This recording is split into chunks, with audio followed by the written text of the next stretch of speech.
What's going on? What's going on, everybody? It is Will here with the Only Sports Podcast. Well, wait a second. This is a new thing I'm going to be doing during the football season, which is every Sunday night after the Sunday night football game. I will be on here for the, look at the logo up in the corner, for the solo Sunday show with Will. This is still the Only Sports Podcast. It'll be on the Only Sports Podcast feed. That means you'll be getting a new podcast from us 3 times a week, Sunday, Tuesday, and Thursday. Tuesday and Thursday will be with Casino and I, and then Sunday will just be with me. And the Tuesday show, we'll use it to recap what happened over the sports weekend, any topical news stories. Thursday, we'll make our picks as well as talk about topical news stories. But this one, I just want to kind of just jump around to what happened on this first week 1 NFL Sunday. Also going to talk about the Eagles and Packers game, and then the Ravens and Chiefs game. So let's start there, actually. Let's start at the Eagles and Packers that happened on Friday. Yeah, I want to talk about them first because I am an Eagles fan and I watched this game, and I think also shout out Crown Royal in a can. Great product, Crown Royal. Great product. So the issue I have with this game and the narratives coming out of this game was that too many people are just acting like there wasn't a lot of variables to this game. Why I think both aspects of this team looked much worse than I think that most people thought they would, right? Like going into this game, it was like two of the perennial favorites in the NFC. For some reason, everybody was super, super high on the Packers and super low on the Eagles, which is a thing I don't understand. Now, Casino picked the Eagles to win this game. I picked the Packers, but that's only because I'm an Eagles fan and I do the reverse jinx where every time I pick against them, they win. So work to perfection, so you can't say it didn't work. But when we look at this game, first off, the Eagles' kryptonite appears to be marquee games where the field is just questionable or not a football field, or they're all slipping around on it. I don't know why specifically this has just become in the past couple of years just an Eagles thing. Maybe it's just to drive Eagles fans, including myself, crazy. But this one was actually unlike the Super Bowl when it happened with the Chiefs, where the Chiefs, I don't know, found new shoes or just adjusted or for some reason didn't affect them at all, whereas the Eagles couldn't get any footing any time on any play. They couldn't stop a nosebleed, and I'm still convinced to this day that was 50% of the reason was the field and the sod father. You've heard me talk about it before. If you want to hear me talk about it, go back to our Super Bowl episode. But in this game, it affected the Packers as much as the Eagles. I don't think I've ever watched a game where the announcers multiple times were like, oh, he slipped. Oh, he slipped. It happened a lot in the first quarter. Some in the second quarter, they were fine. It felt like in the third quarter. And then all of a sudden in the fourth quarter, it was just like, oh, that guy slipped. There was multiple times. The first Jalen Hurts interception was just awful. Just awful. Triple coverage right down the middle of the field, staring down his receiver. That was a bad one. The second one in the end zone, yes, it was across his body, but A.J. Brown looked like he had the wherewithal to call for the ball because he knew he could get to it. He goes to jump, he slips. I believe it was Watson on the Packers side who also had a chance at a touchdown. He slipped. And so there was just way too many variables for this game where now everybody's talking about it as if like they just played in Lambeau and it's just a normal like thing, which it wasn't. Anybody who watched the game could be like, weird environment, weird run up to this game of all the crime stuff and the can't leave your hotel, can't wear certain colors. There's also wildfires like ravaging the country or something like that. I don't know. It was weird. But then going into the game, then it was like, oh, And you know it's bad when former NFL players are like, "Hey, this we shouldn't play football on fields like this. They're designed for soccer and blah blah blah." Much smarter people and much more uh knowledgeable people of what kind of playing surfaces football players should play on went in depth about this, especially on Twitter. There was a bunch of former NFL players who also were like, I believe it was like JJ Watt, who was like, this field is not designed for football. And that's also why everyone's slipping around and stuff. So it's weird to talk about that game, and I hear people breaking that game down again as if it's just a normal game and there weren't these weird circumstances with it.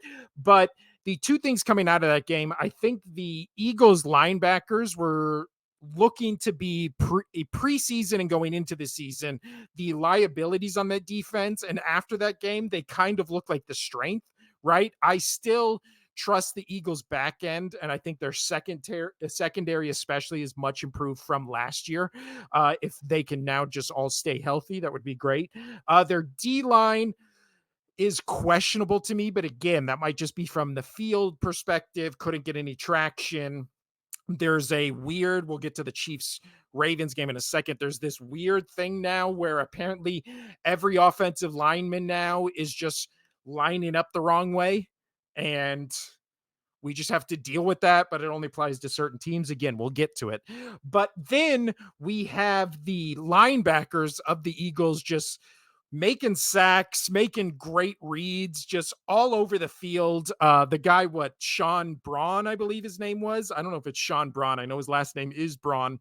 The linebacker from the Saints just came out and was all of a sudden the best players on an Eagles defense that has a lot of great talent on it. So excited about that. As an Eagles fan, obviously, coming out of this game, excited for the win. And the bright spot is Saquon Barkley. I always say Saquad because I play Madden and he's always just called Saquad, right? So Saquon Barkley is the real deal. 3 touchdowns in his debut.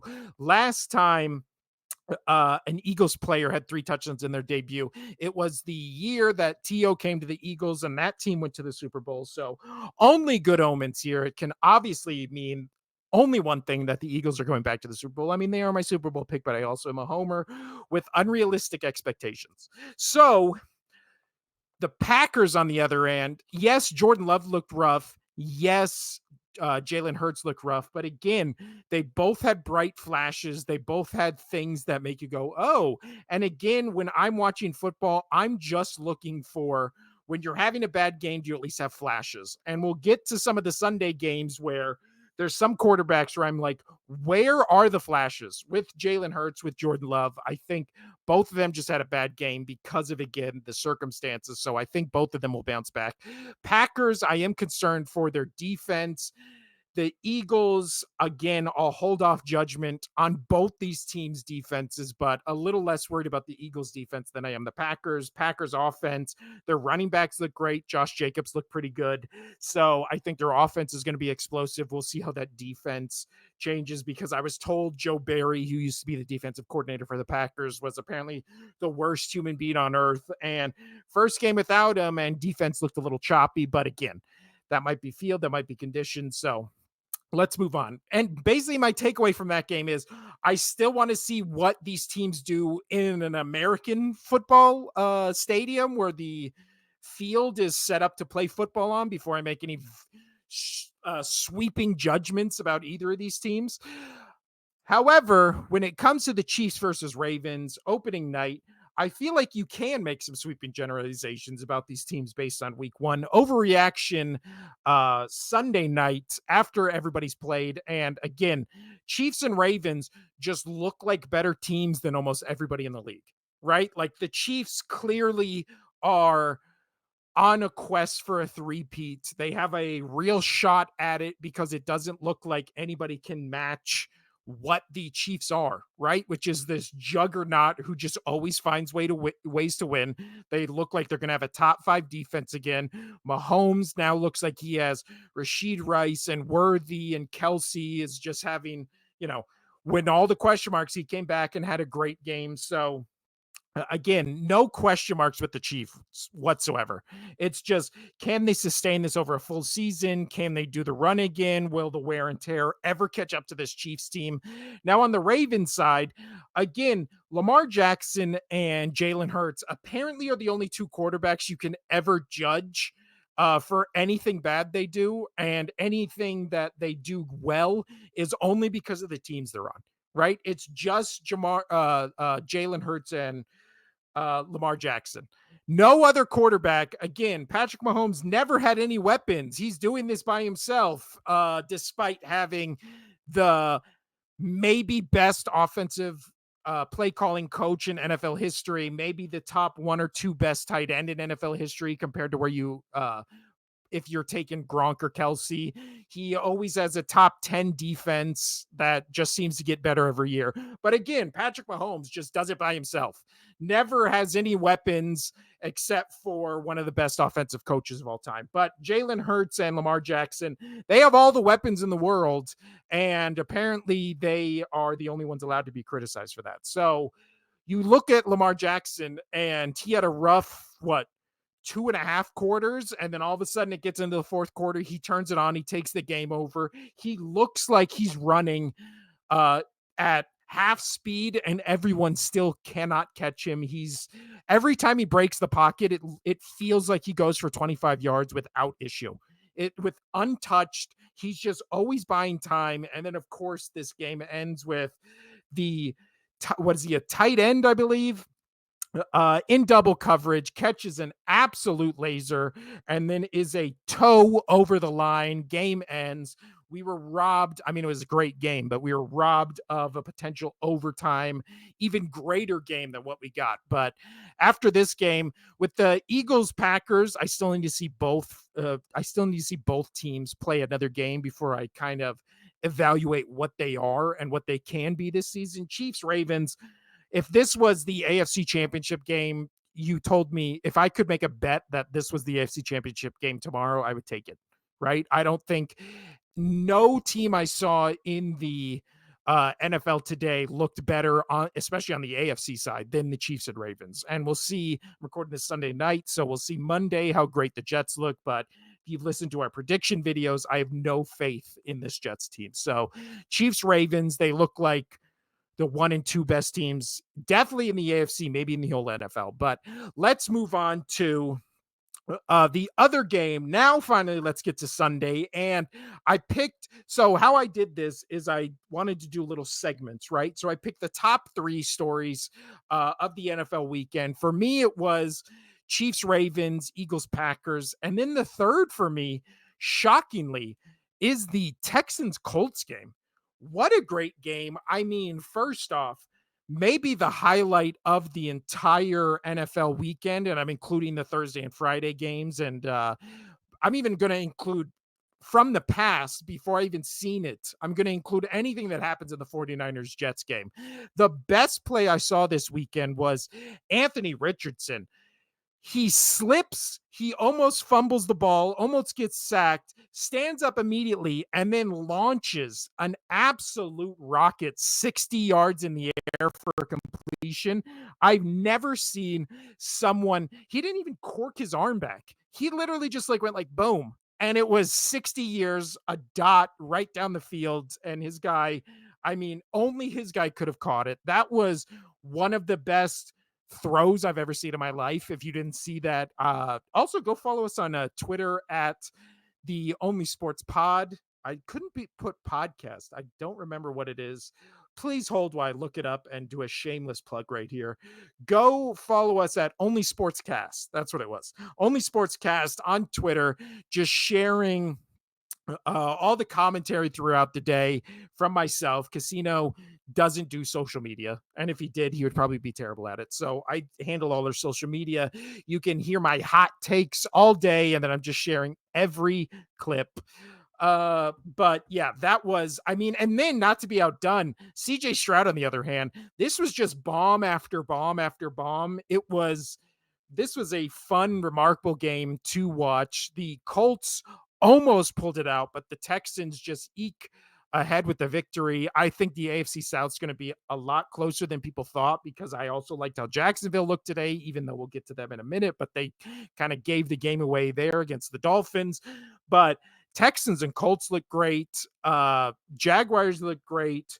The other team being the Titans, which let's just go right to it with the Titans. So the top three I wanted to talk about were the two primetime games and then Texans and Colts. I didn't really get to watch Rams Lions. I just watched it in kind of snippets because my son had my 3-year-old, I had him all day. He put up with me watching football. So I couldn't make the sale to him of like, hey, let dad also watch Sunday Night Football. So we ended up watching Shrek 2. Not as good as Shrek 1. And Shrek as a human is unsettling to look at.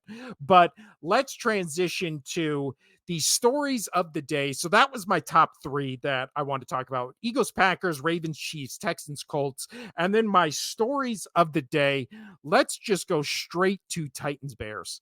I mean, what an absolute cluster in like the best way possible, in the most entertaining way possible. Now, the funny thing, obviously, to take away from this game is the Caleb Williams of it all, right? And again, this has nothing to do with Caleb Williams. This has everything to do with the coverage around Caleb Williams before even the season started, right? Like the insane writing, for a less than stellar term, but the insane hype for Caleb Williams, not from Caleb Williams himself, not from the Bears, but from the media. I watch Fox Sports, I'll dabble in some of their shows and clips, and I'll watch ESPN clips and highlights from their shows and stuff like that.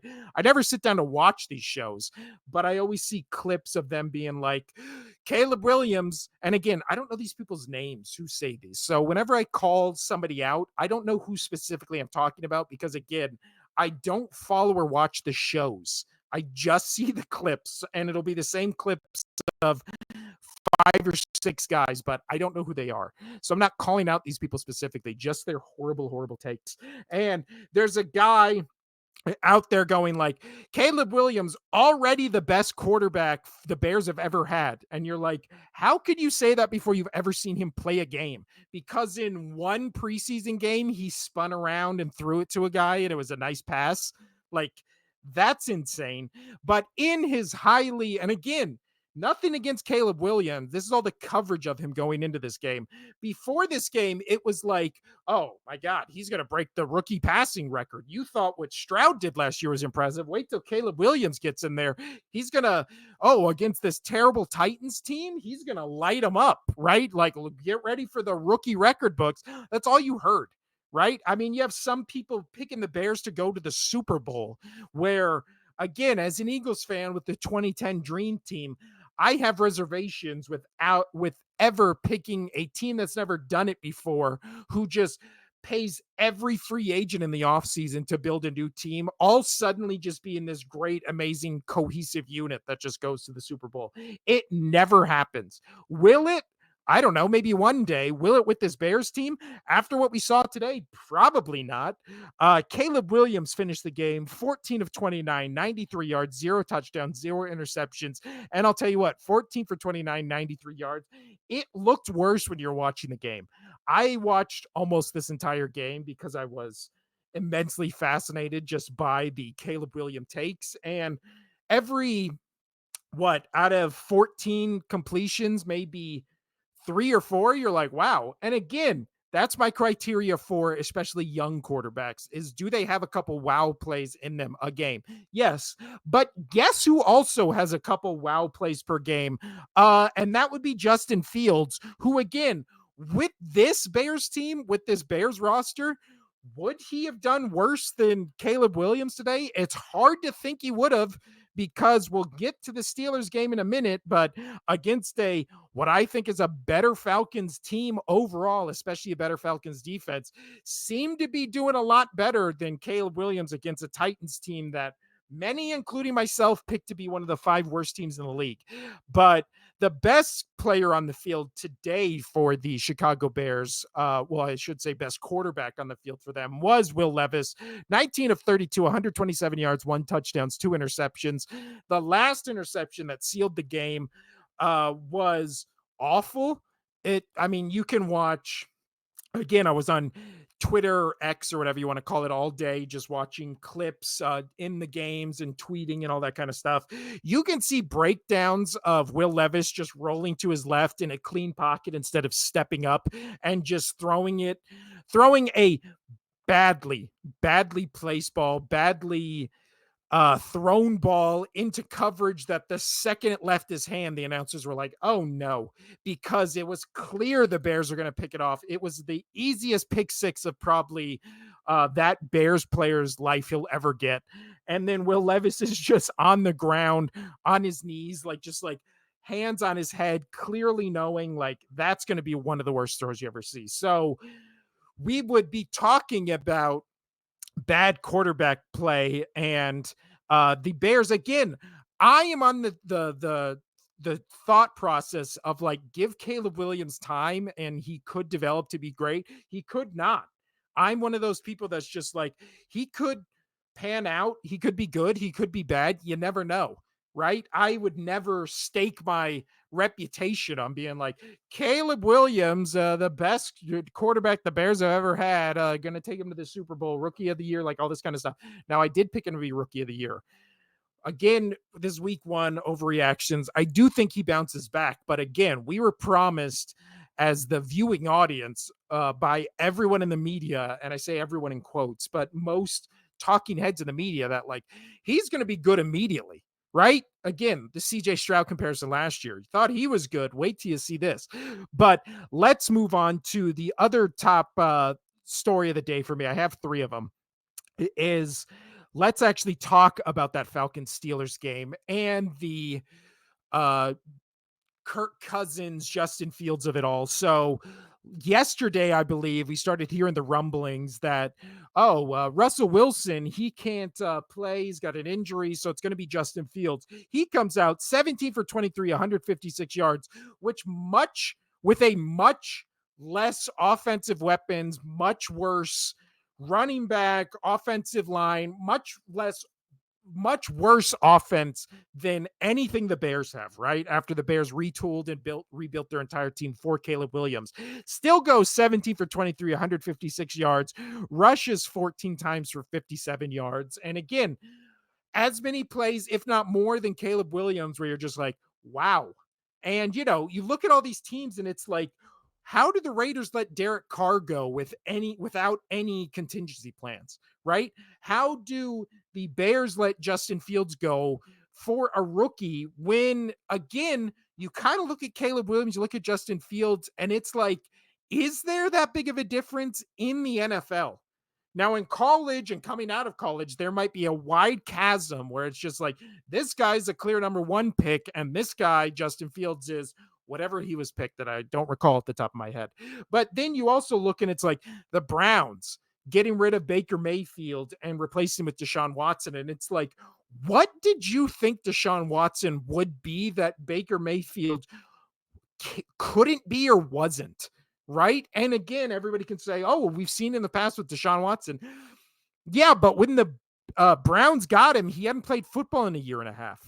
So we go to the Steelers Falcons game, and it's like, yeah, the clear upgrade in this game was Kirk Cousins from Desmond Ridder. Still, Kirk Cousins had a rough game, threw 2 interceptions, just looked like he was being pressured all day. That Steelers defense is no joke. We also have to, we're going to play a game in a second after I'm done talking about the last game. That's called Definitely Maybe, and I don't know. And a definite is never doubt the Steelers, right? I don't know why, again, on this podcast, one of the commenters, which I loved, was giving Casino shit last year for doubting the Steelers, and then they almost made the playoffs. This year, we might have learned our lesson because my hot take of the year, one of my hot takes was the Bengals are going to be a dumpster fire. The Ravens, I think, are one of the best teams in the NFL. And then it comes down to Browns, I think, are going to be awful. And then you have Steelers right there, who I think can be a wild card playoff team, especially if the offense looked, I mean, mid, right? To use I'm recording in my son's room, which is why the things are behind me, but it's what all the cool kids say, and my son's a cool kid, right? So he says mid all the time. Uh Kirk Cousins with a mid performance, but Justin Fields still didn't turn the ball over unless he fumbled and I didn't see it, but looked pretty good. If Russell Wilson comes back and he struggles, what's to say that you don't have Justin Fields come in and then you have a slash, right? A 2024 version of Slash that was famous on the Steelers. But Steelers again, defense looks electric, got a couple weapons. I've never really been a fan of Najee Harris, but he still didn't have a bad day. 20 carries, 70 yards against, again, a Falcons team that has a great defense. We talked about when we were doing the previews how good this Falcons defense is going to be. I like George Pickens. I like Fryermuth as their tight end. And then you kind of have nothing else, but those four things, again, Justin Fields can buy time in the pocket. He can also be your best running back, much like the Bills use Josh Allen. So I don't know. The Steelers, they look like they could beat a lot of teams with that defense and just how hammering their offense can be with just a run heavy attack. Now, the Falcons, on the other hand, we at this podcast fell right in line with everybody else. We avoided the Caleb Williams hype, and at least for 1 week, we're right on that. We are also on the opposite end of the Falcons hype train that we hopped on. I tried to avoid it. I looked at their additions, I looked at their stats, I looked what they were last year without Kirk Cousins, and I was like, man, this team is going to be, I think I even said an 11-12 win team. After this game, again, Kirk Cousins, and this is why I'm worried about what Aaron Rodgers is going to look like tomorrow in that 49ers game, because again, an older quarterback coming off injuries always scares me. And Kirk Cousins coming off injuries goes 16 for 26, 155 yards, one touchdown, two interceptions. So again, about the same, almost identical to what Justin Fields did. But again, he had one more touchdown and two more turnovers. So yeah, the Steelers, I believe, won the game without scoring a single touchdown. I believe that was all field goals, if I remember correctly. I was switching between this game and the Bears Titans game a lot. But yeah, I don't know what to make. Again, I think to make of the Steelers, they feel like an 8-9 win team or an 8-9-10 win team, if I'm being generous. We'll see how good Russell Wilson can be. Again, I am on record as saying I don't think he was the problem with the Broncos last year. And I felt like he was the scapegoat for it. And you watch those games and it was just like, yeah, he's throwing the ball away because he's getting insta pressured and nobody's getting opened. And again, I'm not even a Russell Wilson fan. It just seems weird to be like, he was the only problem in Denver. And then you watch the Broncos game today and you're like, oh, still kind of the same problems they had last year. We just anointed Sean Payton as this genius coach, but really hasn't done anything without Drew Brees. And again, maybe the greatest coach of all time in Bill Belichick never really did anything with as a head coach without Brady, right? I mean, he obviously has the Super Bowls with the Giants as a defensive coordinator, but coordinating's different than being a head coach, right? That's why some coordinators are great and some are awful and then go right back to just being the best offensive or defensive coordinator. But let's move on to the next game. And that is, I almost said Casino as if he was here. He's here in spirit. But that is, speaking of, this is probably why I was thinking of Casino. That Bengals Patriots game. I mean, what a just dumpster fire. And again, I like the Bengals. I love Joe Burrow. I did not, this was a hot take for a reason, because if you're wrong on a hot take, people can't blame you. And you just be like, oh, you only get credit if you're right on a hot take. And then if you're wrong on a hot take, it's like, what do you want from me? It was a hot take. I was looking for content, right? Because we're just content machines. Everybody is, especially nowadays. But Jacoby Brissett with the Patriots, they win 16 to 10. He goes 50 for 24, 121 yards, no touchdowns, no turnovers. Joe Burrow, on the other hand, 21 for 29, 164 yards, zero touchdowns, zero interceptions.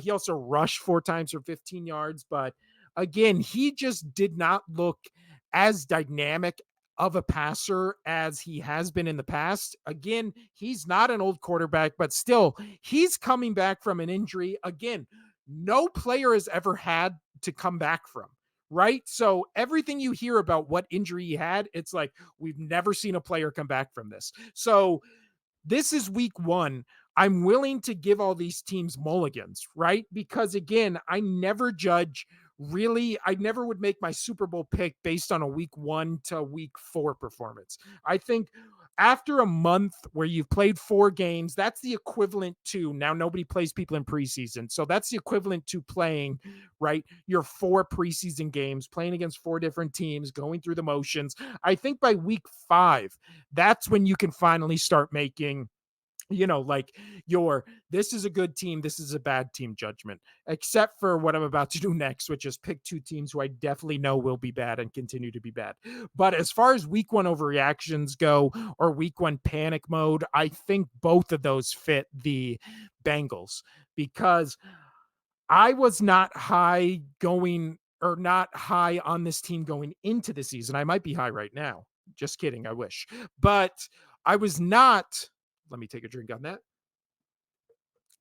I was not high on this Bengals team going into the season. There was the weird Jamar Chase drama that kind of felt like it's not resolved, but they're just like, no, no, he's good. He's going to play. And then it's doesn't feel resolved at all. The Bengals have always had issues with their O-line. Their O-line. Now, again, the Patriots are going to have a top 5 defense. We predicted that on this show just based on recent history, and their defense does look very good, but they kind of eerily remind me of the Steelers if they just had a more dynamic running quarterback in Jacoby Brissett. But honestly, I think when Russell Wilson comes back, he's going to look a lot like Jacoby Brissett. Maybe this Patriots and Steelers team are just carbon copies of each other. Just play hard defense, don't turn the ball over, and you'll win 16-10 and 13-10 and 14-7 games just all year. And then at the end of the year, they'll just be 9-10 win teams, and we'll be like, how the hell did this Patriots team get into a wild card spot? And then they just get blown out in the first round. That's my week 1 overreaction prediction. But just based specifically on this game without looking into the future, the Bengals look like they've had the same issues they always do. Can't protect Joe Burrow. He was pressured all day. He looked like he was very antsy in the pocket because, again, he wasn't getting time to throw. Now, again, credit to the Patriots for, again, having a defense that puts a lot of pressure on the quarterback. But when it comes to this Bengals team, I mean, there has to get to a certain point where it's like, we need to put all of our focus on making an offensive line that can protect our star quarterback who always is injured and hurt because he's constantly getting whacked around. Right. And so I'm not willing to hit the panic button on this Bengals team, but I was already kind of out on them before the season. And this is why. I think now to go from this kind of ass whooping by a smash mouth Patriots defense right into a game, I believe it's at Kansas City, where they're playing the Chiefs next weekend in a big marquee game. Again, the Bengals and Chiefs might be the only rivalry that Patrick Mahomes has where he's not always come out on top, right? He owns the Bills just on a wins and losses perspective. The Bengals, I believe, are the only team in the league that still have a winning record against him. So the Chiefs are going to come into this game hot. And yes, it is in Arrowhead Stadium. Shocked it's not the Sunday night game, but Bears Texans is. We'll talk about that on Thursday's show. But yeah, to go from this game immediately to another top 5 defense with Chris Jones right in the middle of the D line against this Bengals O line. Yeah. If I was a Bengals fan, I'd be panicked. You never want to start the season 0-2. But then again, if this is an overreaction and all of a sudden the Bengals put on their A game and beat the Chiefs again like they have done in the past, I think that'll silence all the doubters. But did not like what I saw from the Bengals. Liked what I saw from the Patriots. Again, much like the Steelers, just play smash mouth football, keep the scores low, and you're most likely going to win. Now let's move on to our last segment before I get out of here. Again, we'll get more in depth with these games and kind of go over them with a fine tooth comb on Tuesday shows where I'll have somebody to bounce off of with Casino. That this is the Sunday solo show, which I think is more just going to be kind of like a free flowing what I saw today, what I thought, and I want to discuss it with you guys in the comments below. You agree or disagree with me? What did you see? Tell me in the comments below. Now it is time to move over to a Sunday solo show exclusive, which is going to be every Sunday night for the football season. And we're going to be doing definitely, maybe, I don't know.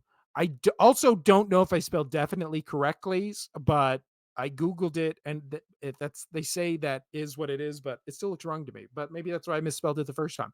So definitely, maybe, I don't know. So let's start with the definitelys. So these are things that after even week one, I can guarantee that these are things I definitely know. So what I definitely know, we just talked about it, so I'll briefly mention it. Never doubt the Steelers, right? Just don't do it. Especially when Mike Tomlin's their coach. Again, they're going to be an 8, 9, 10 win team. Never doubt the Steelers. They will be fighting for a wild card spot. They might win the division over the Ravens. I don't think so. But again, they're a potential playoff team, and everybody doubted them, myself included. I don't know why we do it every year. Never doubt the Steelers. The next definitely is definitely the Panthers and Giants are the two worst teams in the league.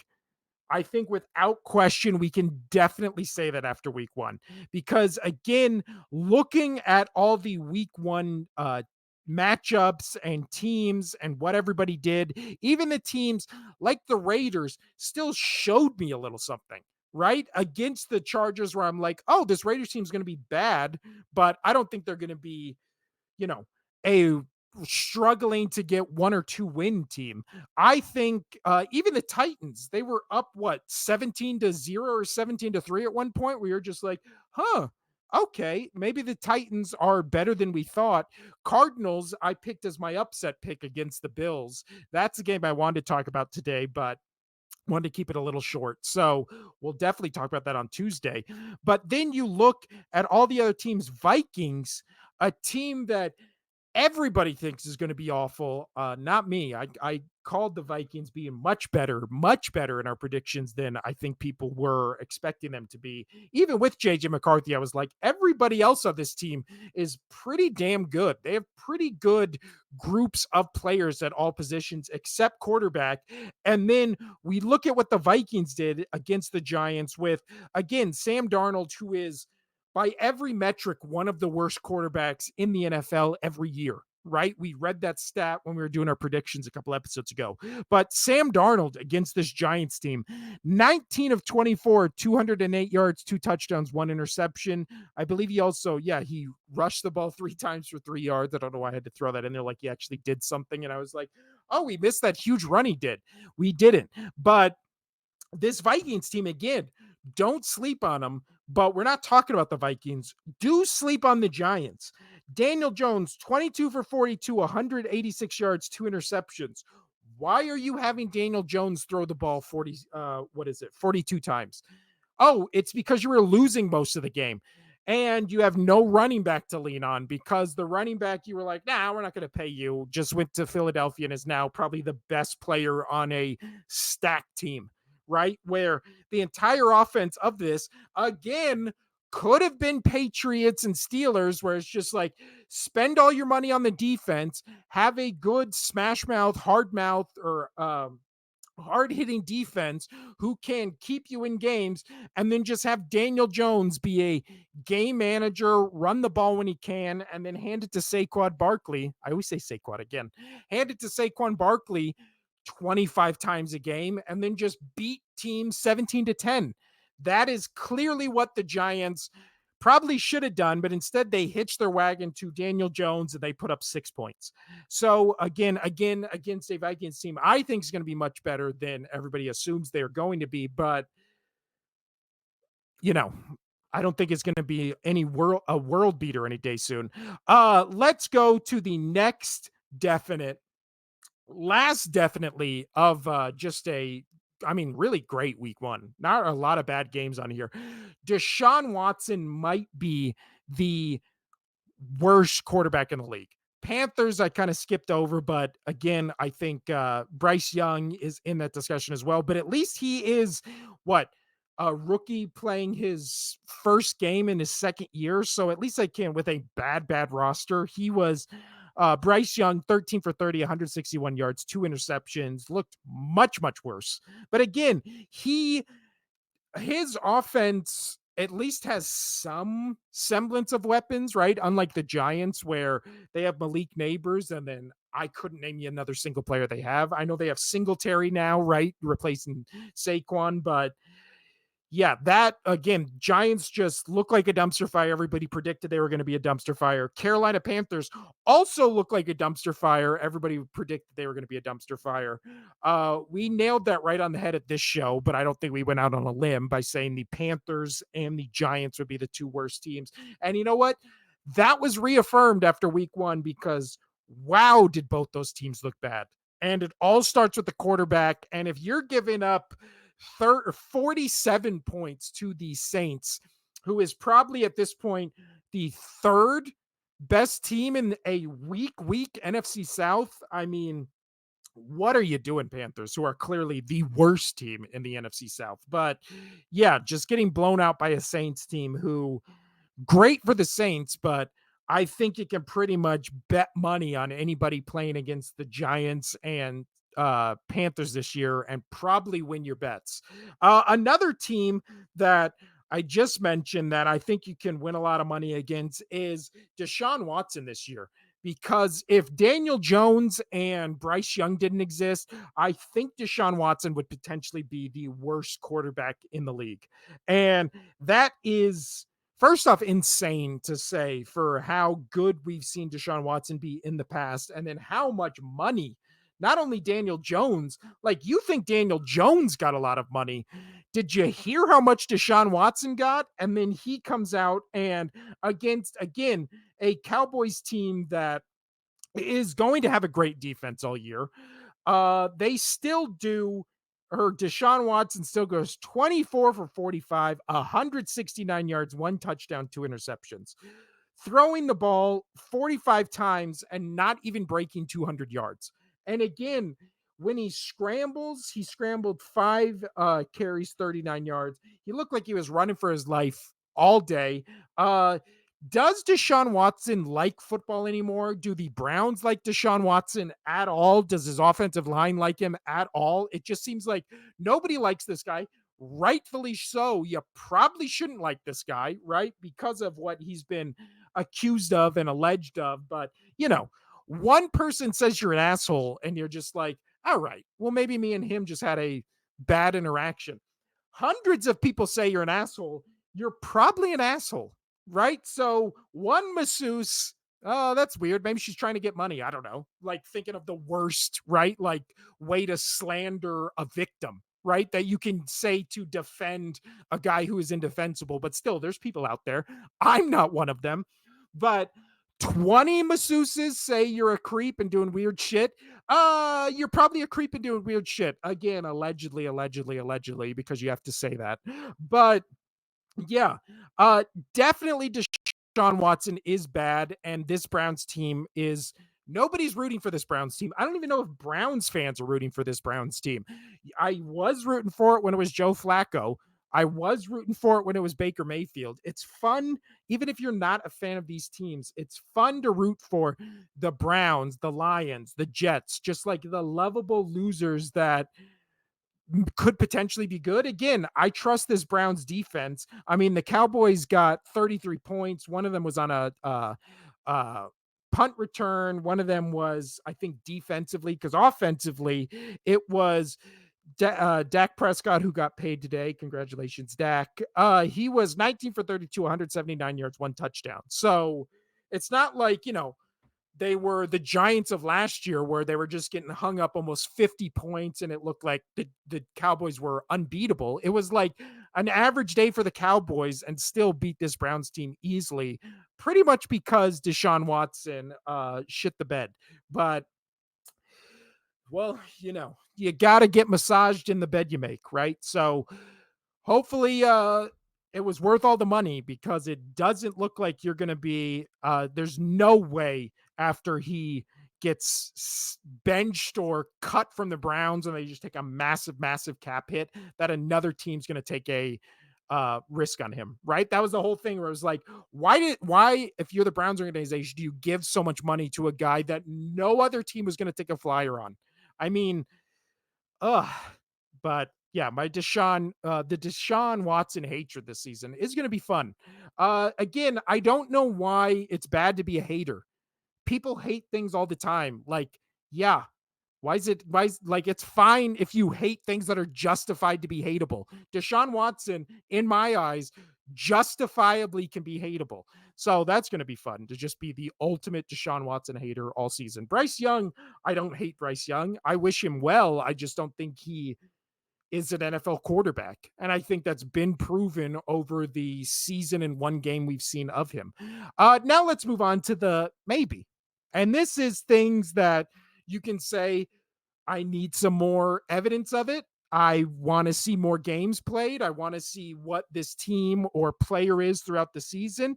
And today it's teams, right? So we're just going to go through them fast because we've talked about most of these. Maybe the Saints are good. Maybe the Raiders shouldn't have given up on Derek Carr, because he's much better than Minshew and Aiden O'Connell and whatever else they have over there. Jimmy Garoppolo. Like, again, you're the Saints and you give up on or no, you're the Raiders, you give up on Derek Carr without any contingency plan whatsoever. The Browns, you take a flyer on a guy who gets you your first playoff win in what, a decade, on a guy who hasn't played football in 2 years.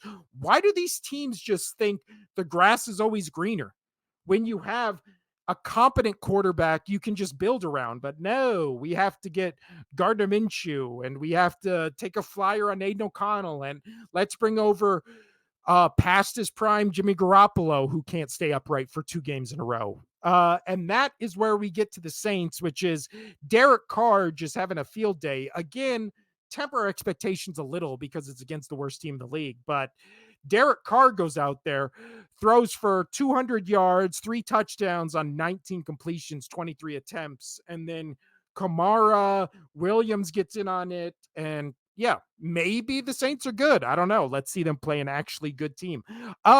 Maybe the Buccaneers are better than they were last year, and everybody doubting them and getting on the Falcons bandwagon, us at the show included, are wrong, because Baker Mayfield, I mean, had himself a game. Speaking of, Derek Carr, Baker Mayfield, they might be the, you know, two only 2 quarterbacks in the league who their teams got rid of them with not much fanfare, and then they're exceeding better than their teams now with quarterbacks that were replaced by them, because Baker Mayfield comes out 24 for 30, 289, 4 touchdowns, no turnovers, and just lights up a Commanders team that, again, casino included, and a lot of people outside this show in the sports media, not that we're in the sports media, but you get what I'm saying, picking the Commanders to be like a surprise good team this year. I thought they would be. I think their over under was like 6.5. I think I picked them over as a 7-8 win team. And again, I like what I saw from Jaden Daniels today. 17 for 24, 184 yards, no touchdowns, no turnovers, and then 16 carries, 88 yards, 2 touchdowns. So it's not even like he had a bad game. It's just that, Baker Mayfield had a much better one. So maybe the Buccaneers are better and they're going to win the NFC North again, because, again, we don't know what the Falcons are. That's going to be in my, I don't know, is going to be the Falcons. Spoiler alert. And then the other 3 teams, I already mentioned the Patriots. Maybe they are good. Again, the Steelers analogy. But now we talk about the Bills and Cardinals games, and hey, maybe the Cardinals are good. maybe the Bills didn't lose all that we thought they lost, or aren't going to be much worse than what we thought they would be, right? Because they lost both their wide receiver one, wide receiver two. And then you kind of look at this game today and it's like, oh, yeah, maybe they didn't need them.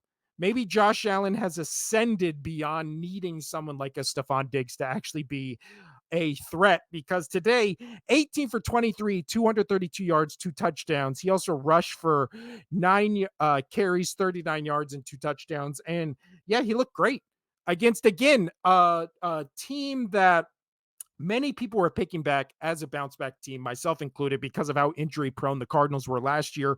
Kyler Murray came out there 21 for 31, 162 yards, one touchdown, five carries, 57 yards, but he was really good in this game. He really kept them in this game. It really felt like the Cardinals in the last, what, probably 5 minutes of this game could really steal this game away. I picked my upset of the week was going to be the Cardinals beating the Bills. So when that almost happened, I felt like a genius. And then Josh Allen and his Bills offense, defense held them, came back, and, or did they hold the lead? I can't remember.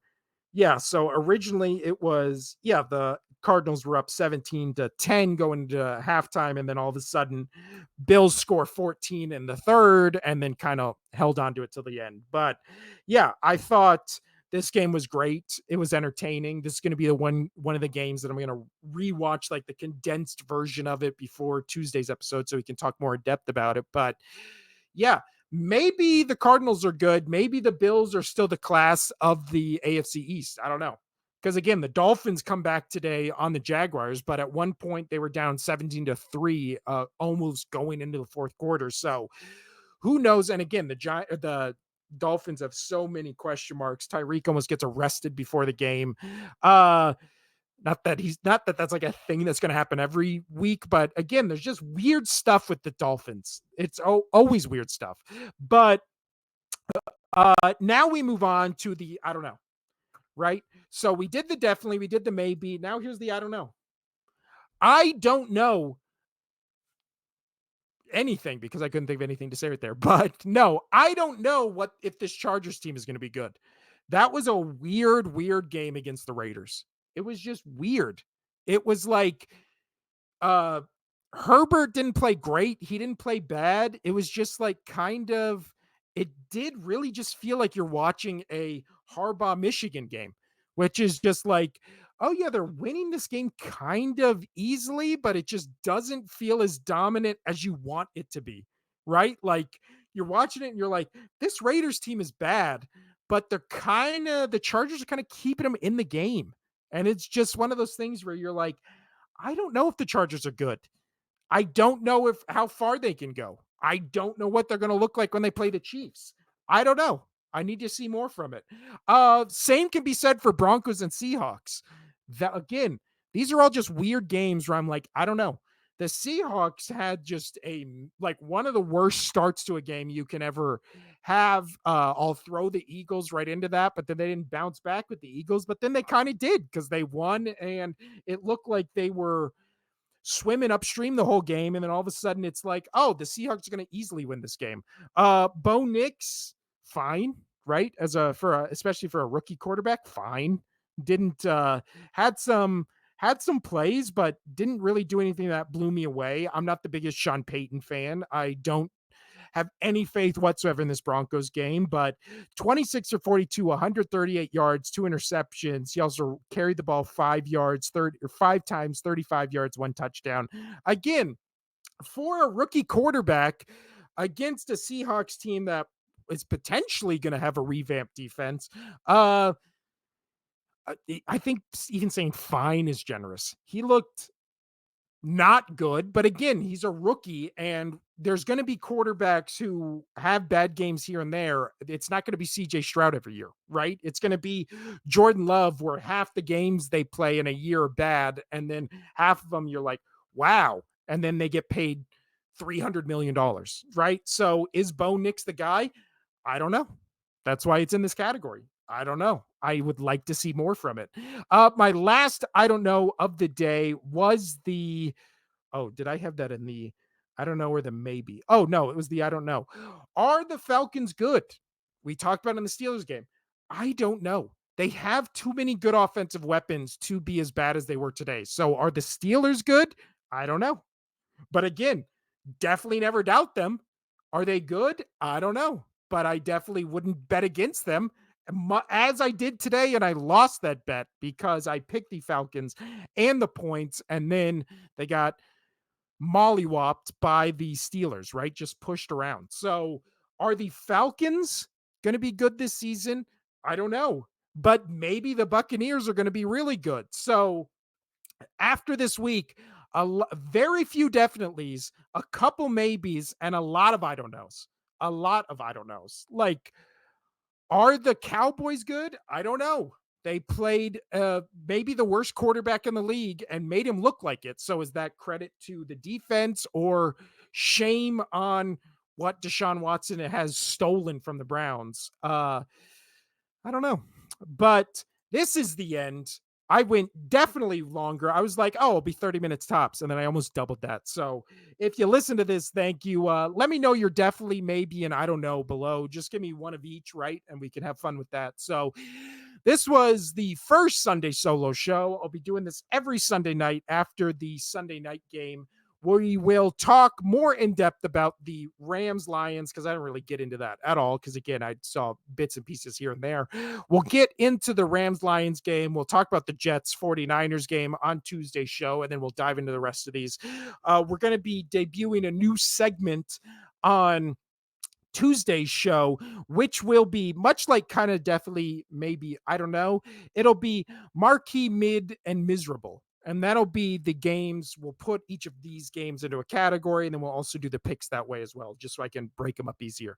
So this has been Sunday Solo Show with Will. It'll be on the Only Sports Podcast YouTube page and wherever you get your podcasts if you want to just see the audio version and not my very, very red face. So yeah, thanks for stopping by. Thanks for watching. Let me know what you thought of this weekend and give me your definitely maybes and I don't knows below.